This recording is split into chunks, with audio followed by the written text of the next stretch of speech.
If you had asked me all this stuff a year ago about the corruption that's going on, I would have said you're crazy. There's no way that there could be this level of corruption in government. You shouldn't listen to InfoWars and Band.video because that's all nonsense. And, you know, we shouldn't pay attention to any of this stuff. And now it's been very evident to me that all of these people who are being labeled as misinformation spreaders, I mean, they're the guys telling the truth. There are many thousands of physicians who have been silenced from telling the American people the good news about the situation, that we can manage the virus. The true misinformation spreaders are the CDC and the public health officials. This remains a pandemic of the unvaccinated. They are the ones that are propagating this outbreak. The only people you can blame, this isn't shaming, this is the truth.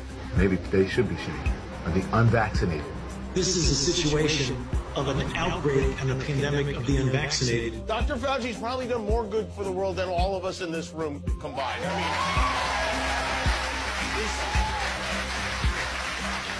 Dr. Fauci, knowing that it is a crime to lie to Congress, do you wish to retract your statement of May 11th where you claimed that the NIH never funded gain-of-function research in Wuhan? I totally resent that. And if anybody is lying here, Senator, it is you. We now know that Fauci-funded EcoHealth Alliance, a New York-based nonprofit headed by Peter Daszak, was absolutely engaged in gain-of-function research to make chimeric SARS-based coronaviruses, which they confirmed could infect human cells. And the worst part, all the people going along and being lab rats for these heartless mega corporations. It is truly incredible.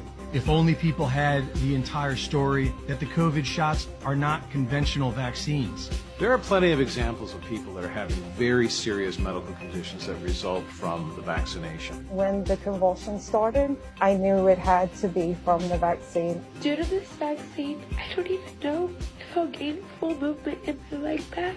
One of their high school football players died. He had 2 blood clots inside his brain, another on the outside of his brain. The hardest thing was I let him get that shot. I got the vaccine. Please help me. We need help.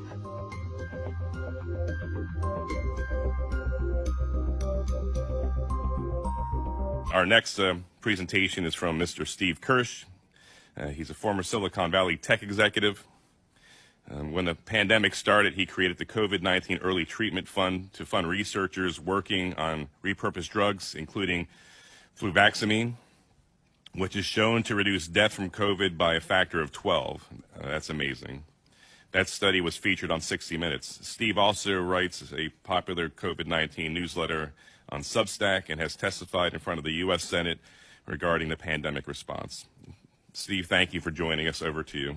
In other words, you take the 10,000 deaths in VAERS, you multiply it by 41, you get 410,000 deaths. Now, if those people weren't killed by the vaccine, what killed them? Nobody wants to answer that question. You know, it's the same with the insurance company. You know, the insurance company executive in Indiana thought he was just talking to his peers when he mentioned that there was a 40% increase in the third quarter in deaths of people under 64.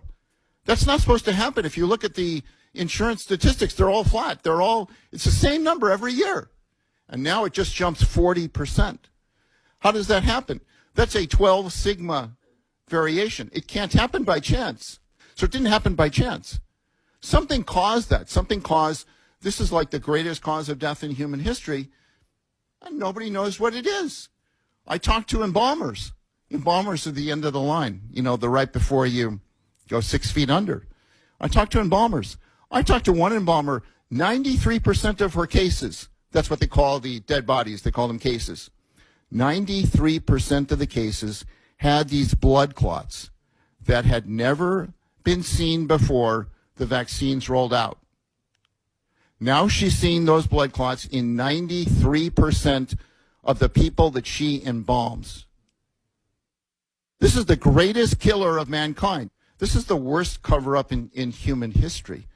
150,000, probably more than that, probably 400,000 Americans have been killed by the U.S. government.